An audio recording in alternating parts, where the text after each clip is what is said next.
All right, so let's dive into something I think we all crave, right? Relationships that last. You know, the kind that go the distance. Yeah, absolutely. You sent over this excerpt from an article, and it's called 10 Pillars of a Strong Relationship.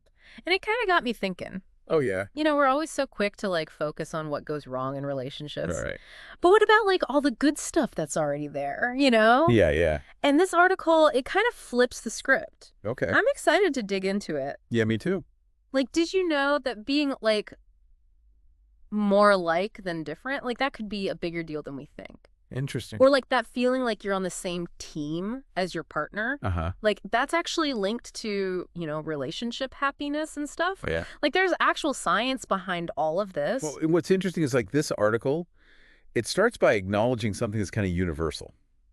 I Yeah. think All right. our brains have a knack for like focusing on the negative, Oh, yeah. even in good relationships. Cool. It's called the negativity bias. Oh, yeah. The article gave this example about a work evaluation, right? Mm-hmm. And it's like mostly positive. Right. But then there's like that one tiny little critique. Yep.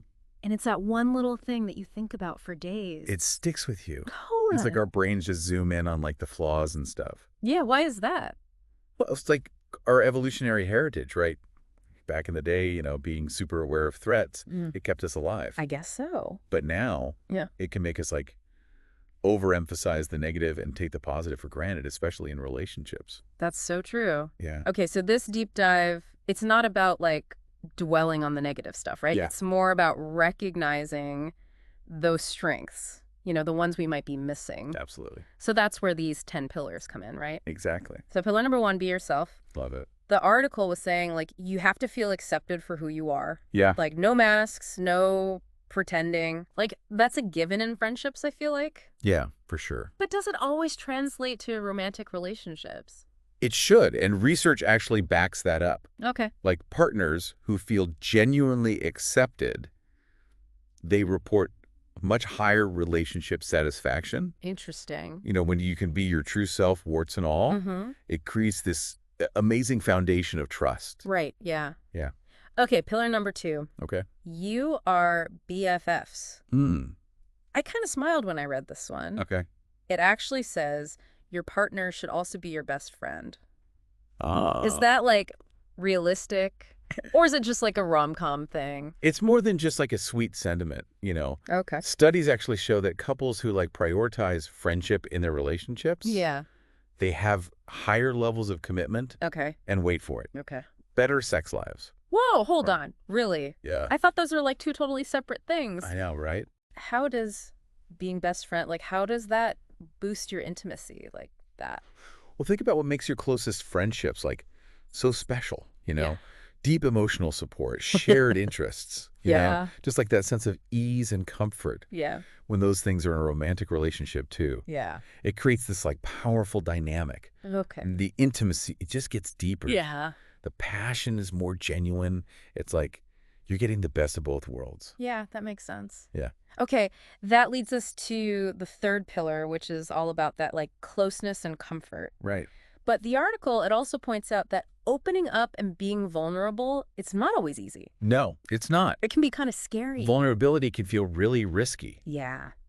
but it is the key to deeper connection, I think. Hmm. When you trust each other enough to like share fears, dreams, insecurities, Yeah. it creates this like incredible sense of safety. Okay. And that bond, it becomes unbreakable. It's like letting down your walls, you know, those emotional walls that we all have. Totally. The article was suggesting that in healthy relationships, like you can do that without constantly worrying about your partner leaving. Exactly. That feeling of security is essential. Yeah. When you feel safe and loved unconditionally, you can truly be yourself Right. and invest fully in the relationship. Yeah. No holding back, no fear of judgment. That's awesome. Yeah. Okay, this next pillar kind of caught me off guard. Okay. It's this idea that like being more alike than different, like that might be more important than we realize. Oh, interesting. But haven't we all heard that opposites attract? Right. I'm a little skeptical on this one. Well, the opposites attract thing, I think it's definitely romanticized a lot. Yeah, probably. But when you look at the research, like similarity, Uh-huh. It actually plays a way bigger role in long-term relationship satisfaction. So it's not about being like identical clones, but about sharing those core values and beliefs. Exactly, exactly. And interests and stuff. While a little difference can add spice, Sure. having that shared foundation, it just makes everything smoother. Okay. It's easier to understand each other, navigate disagreements, Yeah. and support each other's goals. Okay. You're on the same wavelength, so to speak. The article gives this funny example about this couple with different movie tastes. Oh, yeah. One loves superhero movies, the other's all about rom-coms. Okay. But guess what? Yeah. They both love being homebodies and like binge watching shows together. It's funny how those like surface level differences Yeah. can point to deeper similarities. Right. It's not about liking all the same things. It's about enjoying similar experiences and having a shared approach to life. So it's about finding those like underlying connections Okay. that go beyond just like liking the same music or whatever. Yeah. That makes sense. And that actually brings us to pillar number 5, which is about feeling like a team. Yeah, this one jumped out at me too. This was really powerful. It talked about how like the language we use, like it actually reflects the strength of our bond. Uh-huh. Like, do you and your partner use we and us a lot Interesting. when you talk about your lives together? The use of we language is super fascinating. Yeah. It signals a shared identity, Okay. like a sense of purpose as a unit. Right. And research has actually linked this to like greater relationship satisfaction Well, and a deeper sense of commitment. It's like you're facing the world together side by side. it's that we're in this together feeling, right? Totally. Like taking on challenges and celebrating victories as a team. Exactly. That's got to be powerful, especially when things get tough. Absolutely. And it's Yeah. not just about feeling like a team. Okay. It's also about supporting each other's individual growth, Right. which is the focus of the 6th pillar. Yeah, this one really hit home for me. Yeah. It emphasized encouraging each other to become the best versions of yourselves. Yeah. I love that. It's not about like trying to change your partner, Right. but about creating a space where they can thrive. That's the key. Right. It's about celebrating each other's successes Yeah, and being there to offer encouragement during challenges. right. It's about knowing your partner has your back no matter what.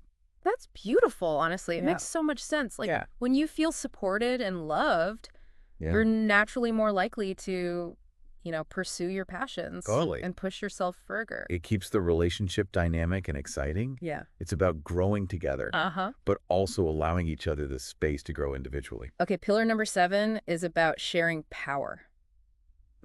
Okay. The article points out that healthy relationships, Yeah.